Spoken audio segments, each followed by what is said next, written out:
activewear outfits from Uniqlo. Guys, we're in Japan now. Decided na white na lang yung overnight.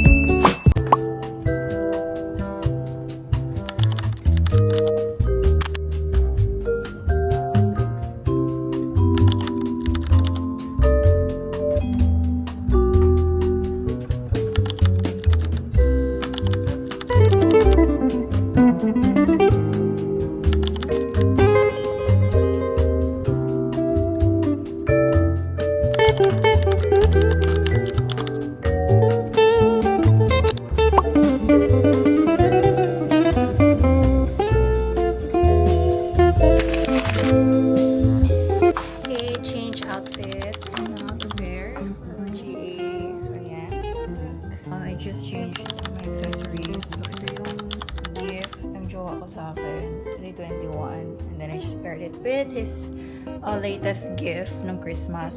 No anniversary namin. It's an anniversary / Christmas gift. So, ito siya. Ang cute. So nice. Hindi ko lang sinuot yung ring kasi I prefer to wear the ring during special events. This is the first time I'm wearing yung earrings pair niya. Sinuot yun na lang siya ngayon since indoor lang naman yung GA namin. So, hindi siya super parang mainitan or ma-expose. Itong necklace, okay lang to kasi matagal na to eh. But yeah, it's still special. But kaya lang, yung mga bago kasi talaga, I really want to like take care of them. Especially if it comes from a very special person. Wow! Very special. So let's go guys. Mag-book lang ako ng Grab. So, nag-text actually si Miss Sheila from Brow House and Strip Abriza. Okay, 6 p.m. yung wax appointment later. Okay. I hope mag-arrive ako dun before 1. Next update is, malalaman ko kung pasok pa tayo sa top 5 for early bird. Yan lang. Kasi may free coffee eh. Free and matcha coffee and then Food Panda voucher. Gusto ko yun. Para makasave tayo, diba? And maganda naman talaga maging punctual. Diba? So, let's go!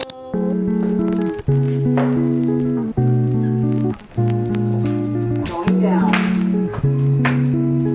Doors closing.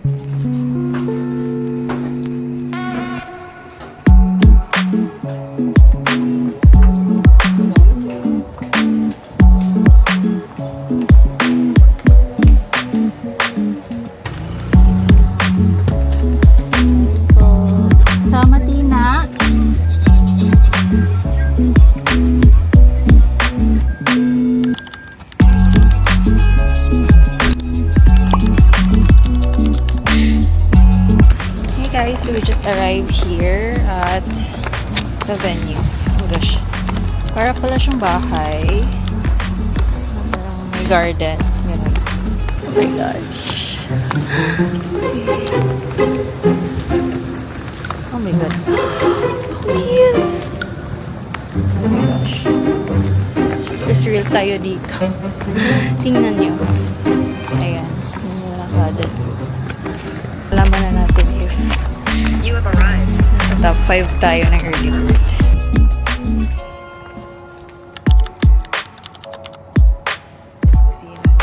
Hello, good afternoon. Ito po yun? Yes, ma'am. Yung venue. Okay. Ito pala yung venue. Akala ko bahay. Wala, bahay naman eh. Asan man yung venue? Nasa tago pa pala siya. Para siyang bahay na ginawang ano. Oh, parang ano lang. May garden. Hello. Hala. Naka-early bird ba? Early bird. Apil ba ko? Oh, 5. Apil ko? Guys. Achievement anak guys. Hello. Early bird.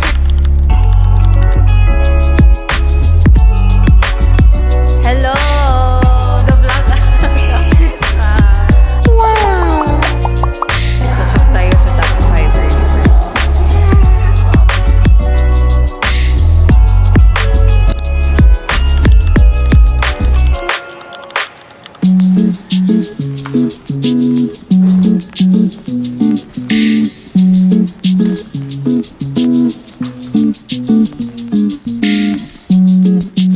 Free and matcha drink. Thank you, DBS, for Congrats to Ikaw mo nag-meet? Yes. Naghabi na si Kim ka, nagkag-event.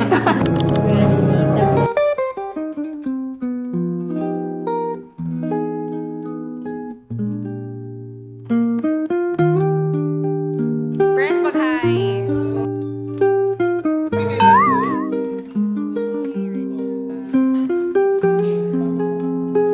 Thank you, DBS. Roasted matcha.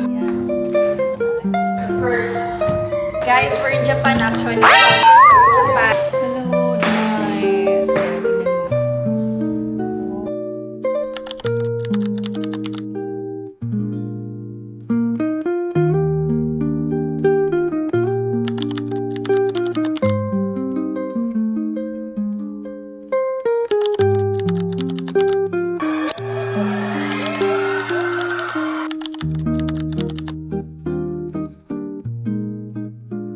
Hey guys, so I'm now ready for my wax treatment at Strip Abriza. I'm just wearing this purple top that I got from a local base concept store here in Davao.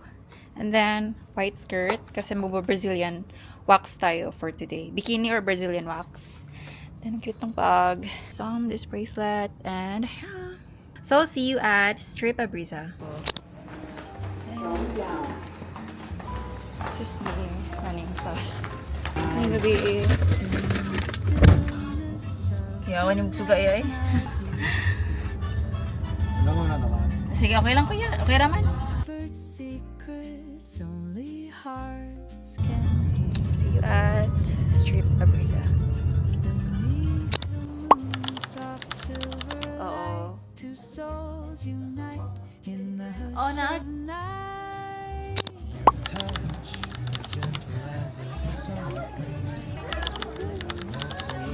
Medium. I decided na white na lang yung kulay. And may naka-sale pa pala na silang jackets that I asked. Love mo. Do you accept credit card?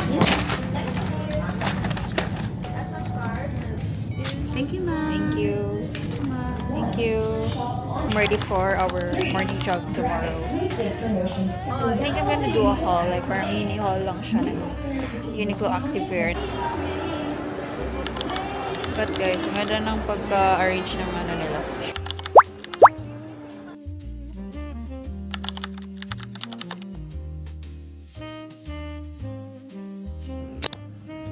Hey guys, so I just did a mini vlog for my TikTok or Reels. I'm actually done now with my nighttime skincare routine. These are the products that I use for my face and body every night.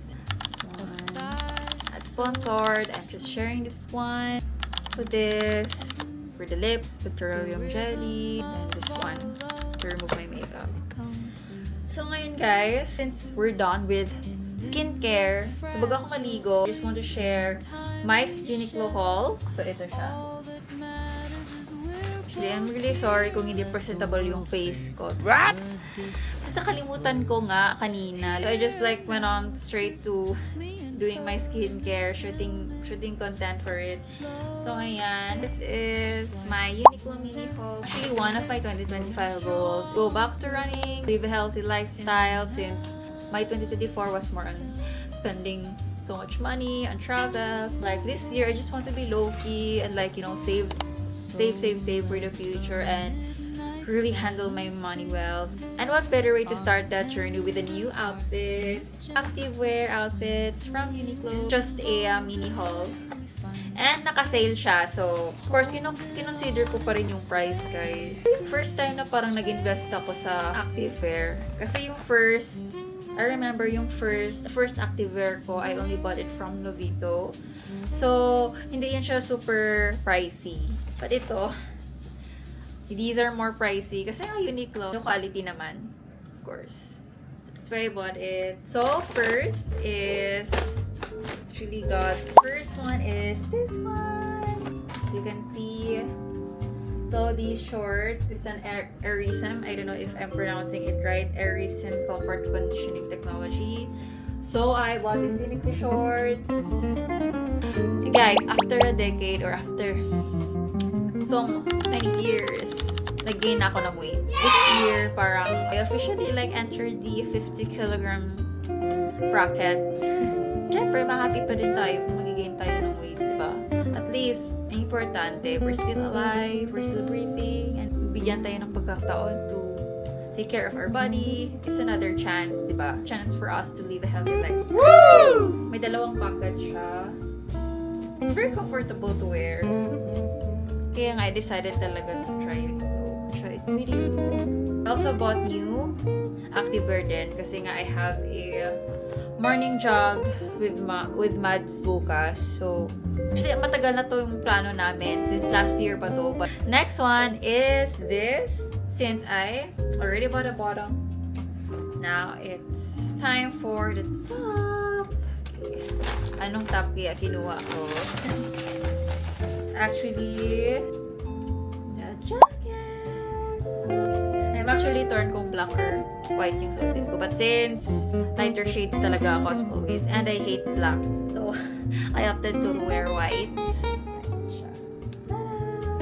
So since may dinala na kasi akong parang crop top siya, it's an old, ayun yung top na I bought from Lovito nung 2021 pa yun na, ano ko, na Shopee haul ko. If you remember guys, I have here a Shopee haul. Yun yung top na gagamitin ko for tomorrow. And then I will pair it with this jacket. Pala siya small yung kinuha ko. Look.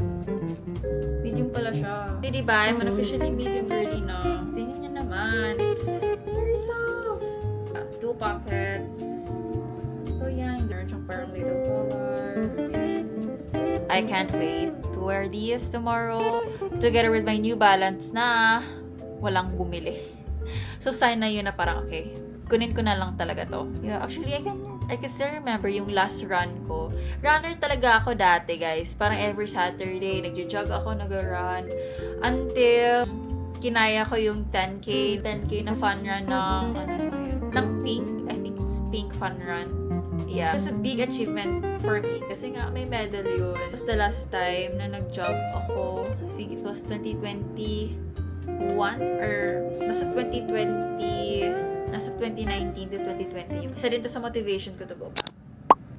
I feel so productive already kasi nga I'm just done shooting my morning run vlog featuring some Uniqlo pieces. So, since hindi ako makakapag-gana naman ulit with Mads kasi nga ulan naman dito sa Davao, guys. So yun, I cannot do a morning run with her. So, instead, nag-shoot na lang ako ng content para naman productive tayo for today. Tapos na ako mag-shoot ng dalawang content. Talagang totoo yung sinasabi nila na if you have a DJI also, it will really motivate you to like start vlogging or go back to vlogging or be consistent with vlogging. Like having this camera, trying this camera out, oh my gosh, nakaka-motivate. Ang ganda ng cam nito. Ang ganda ng quality niya, guys. And wherever you look, it follows you. Ito yung outfit ko. So, ito lang yung dalawa lang yung binili ko sa Uniqlo. And it's on sale ito. Ito siya dalawa. 990 siya, guys. Look. Diba? So cute. I don't know. So, I'm just done shooting a bikini vlog. Ang daming swimsuit na sinuot ko. And I'm finally done for today's content day. So, yeah. I'm so happy. Hi! Sorry. Kita yeah. Yeah. Nato together. Bistalakag. Oy! Pwede kang tag-chika ha. Wait lang.